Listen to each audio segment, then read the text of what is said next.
구독자 여러분 안녕하세요. 골라먹는 리포트의 김장렬입니다. 이번 주도 힘차게 시작하시길 바라면서 보배는 많습니다. 특히 증권가 리서치 애널리스트 보배는 많은데 그 보배를 잘 골라드리는 역할을 제가 하려고 노력하고 있습니다. 자, 시작하겠습니다.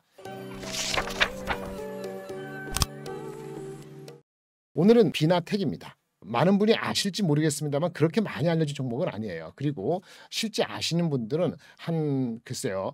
빠른 분들은 한 3년 전, 좀 늦은 분들은 한 1년 전부터 관심을 가졌다고 볼 수 있는 종목인데 이 종목이 앞으로 더 성장할 가능성이 있기 때문에 오늘 설명을 드리려고 하고 있고요. 마침 리포트가 3월 말에 2건이 나왔어요. 그 주주총회가 있었거든요. 주주총회 전후를 해가지고 아마 직후인 것 같은데 리포트가 나온 것이 뜬 것이 맥락이 있어서 보시면 좋겠다 싶어 가져왔는데 이 회사는 뭐하는 회사냐? 슈퍼 커패시터가 주종목입니다. 매출은 아직 작고요. 1,000억 채 안 되는데 그럼 뭐 굉장히 작은 회사인데 뭐냐?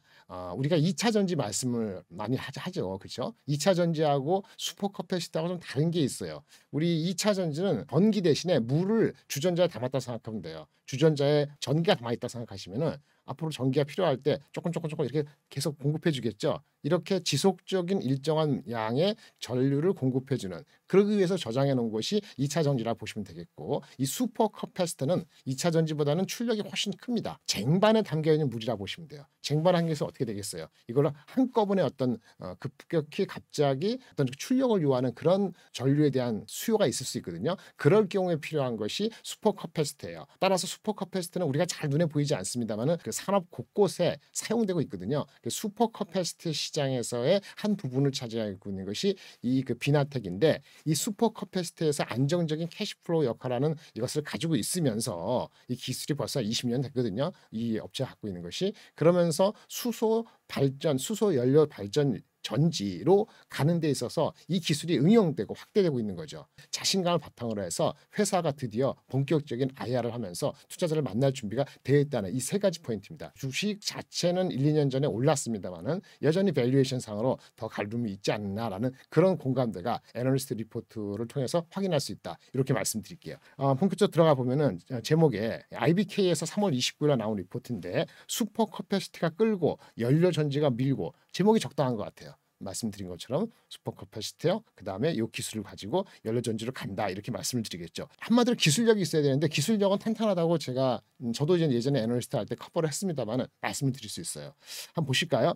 이 커패시티가 우리가 하고 있는 커패시티에서의 그 마켓쇼가 사실은 커패시티가 여러 가지가 있거든요. 이제 하이엔드 전기차용이 있고, 중간 다양한 용도에 쓰이는 중형 커패시티가 있고, 그다음에 일반적인 IT 기기 스몰 커패시티가 있는데 우리가 하는 것은 중형 정도야. 중형 정도에서 마켓쇼가 한 20% 차지하고 있거든요. 중형 커패시티 시장이 한 전체 커패시티의 1조 정에서 한 2천억 정도 되고요. 2천억 정도에서 우리 마켓쇼가 한 20% 이상 된다, 이렇게 말씀을 드릴 수 있겠어요. 그런데 커패시티도 계속 성능을 개선하겠죠. 그래서 이 회사가 커패시티 성능을 개선하는 과정에 한 20여 년 전에 2002년도에 이미 카본을 다루는 기술, 카본 나노 파이버 원천 기술을 획득하게 됩니다. 이것이 바탕이 돼서 수소 연료 전지라든지 각종 신재생 에너지의 보완 내지는 대체할 수 있는 그 슈퍼 커패시티 역할로 옮아가는 거죠. 그래서 고온 처리를 하고 고결정성, 흐트러지지 않는 그런 결정성을 가지는 탄소 소재를 커스터마이징하는 기술이 이 CNF 원천 기술이었는데, 원천 기술 획득은 이미 오래전에 이루어졌어요. 근데 이것을 가지고 시장이 만개되는 것에 응용을 하고 있는데, 새롭게 들어온 것이 지금은 건물용 수소연료 전자 부품 시장으로 확장을 하고 있고, 일단 말씀드리겠습니다만 수소 전기차로도 확대가 되려고 지금 폼을 잡고 있는 거죠. 그래서 이 카본을 어떻게 응용하고 확대하느냐는 것이 슈퍼 커패시티와 그다음 수소 연료 전지 사업에 공통적으로 있는 그 두 개를 다 연결시키는 핵심 기술이다. 이것이 경쟁의 원천이다라고 한 번 더 강조드릴 수 있겠어요. 그래서 상당히 이 회사는 작습니다. 작년 매출이 한 700억 정도고, 물론 이것 많이 늘어난 겁니다.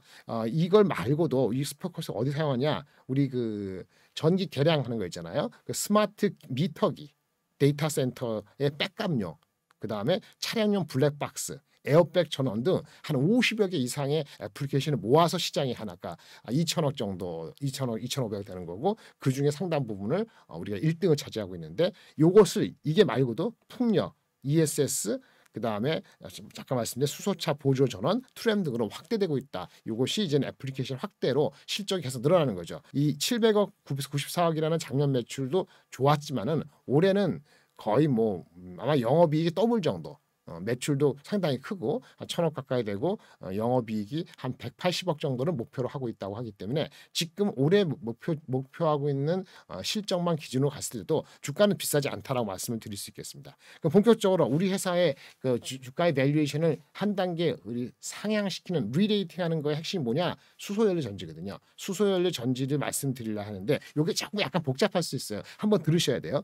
수소연료 전지를 하는 데 있어가지고 우리가 가장 그 원가의 높은 것이 스택이라는 게 있어요. STACK 쌓아놓는다는 개념이죠. 스택인데 스택의 핵심은 들어보셨는지 모르겠는데 MEA 좀 말이 이상합니다만 멤브레인이고요. 멤브레인. 두 번째 E는 일렉트로드 전극이 되고요. A는 어셈블리 즉 어떤 막을 형성한 것을 그렇죠. 그 전극을 만드는 거죠. 2차 전지에서.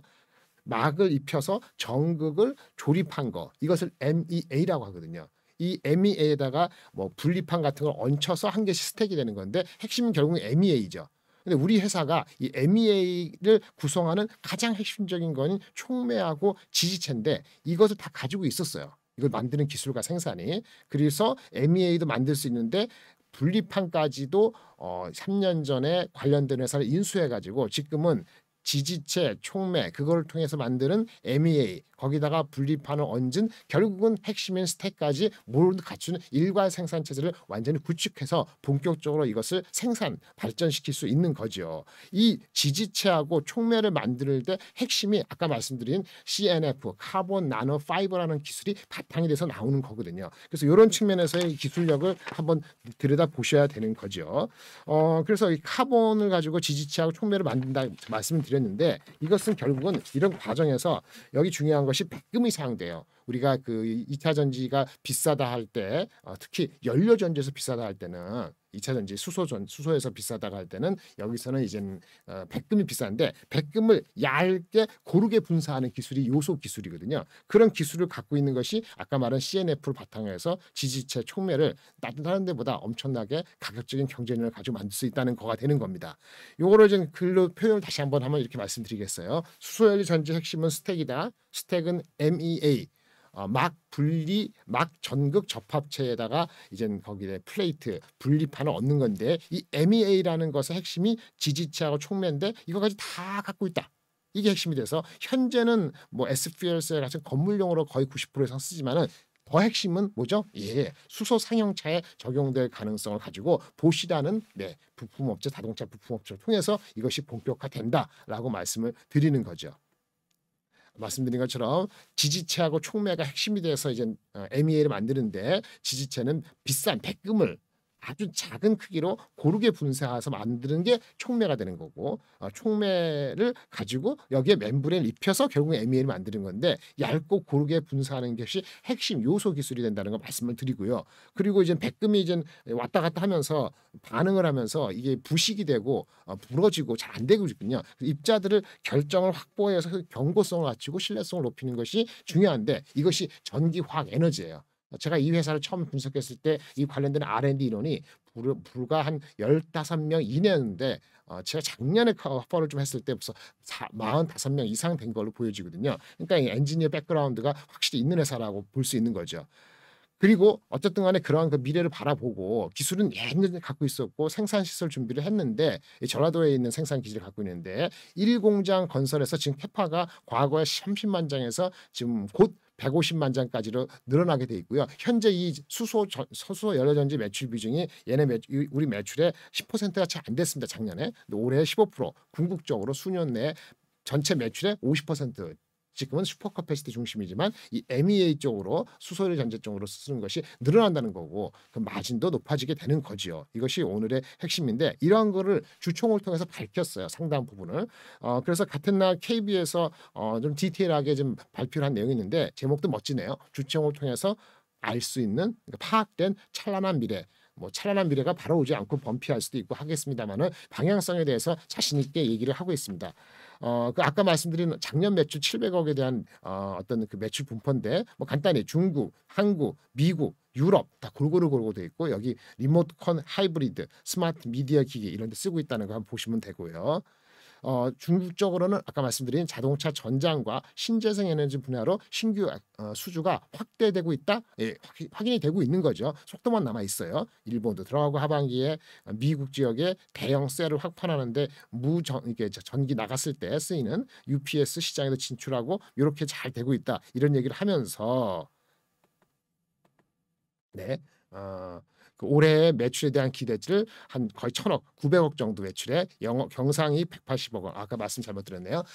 영업이익보다 이건 더 높을 수도 있는 거죠. 어쨌든 간에 순이익이 거의 100억 후반대니까는 지금 괜찮은 거죠. 그다음에 약간은 그 구체적이지 않게 얘기했는데 아마 주총에서 한정적인 말씀을 한 것 같은데 3년 뒤에 큰 폭의 매출 성장이 이루어지고 있다. 왜 공장을 짓겠어요? 그런 자신감이 있으니까 하는 거겠죠. 그리고 4월 21일 날 제가 뭐 없는 리포트를 쓴 게 아니고 리포트 나온 거는 4월 20일이 이번 달이죠. 여의도에서 대표이사가 좀 더 자세한 내용을 직접 IR을 하겠다 하기 때문에 기대감이 계속 확인될 수 있다라고 보여지는 거죠. 여기 말씀을 드렸는데요. 우리 주식에 대해서는 이렇게 보시면 돼요. 이 밸류에이션이 참 어렵습니다. 지금 올해 뭐 180억에 그러면 20배를 주느냐 30배를 주느냐 하는 건데 매출액이 성장하기 시작하면 아마 올해보다는 내년도 내후년도까지를 당겨야 되는데 애널리스트 리포트는 아마 대표이사의 IR을 통해서 좀 더 자신감을 확인됐을 때의 목표 주가를 부여할 것 같아요. 따라서 저도 목표가를 함부로 말씀드릴 수는 제가 할 수 있는 애널리스트 역할은 아닙니다만은 분명한 건 올해 매출이 아니고 올해 뭐 900억 정도의 180억의 경상이익 개념이 아니고 그 이상의 미래를 보고 거기다가 아마 이 성장 속도면은 아마도 제가 말씀드렸을 때는 한 20배에서 30배 아마 최소한 또 그 이상의 가능성을 열어보고 투자자들의 관심이 이끌지 않을까라고 저는 보고 있습니다. 이상입니다.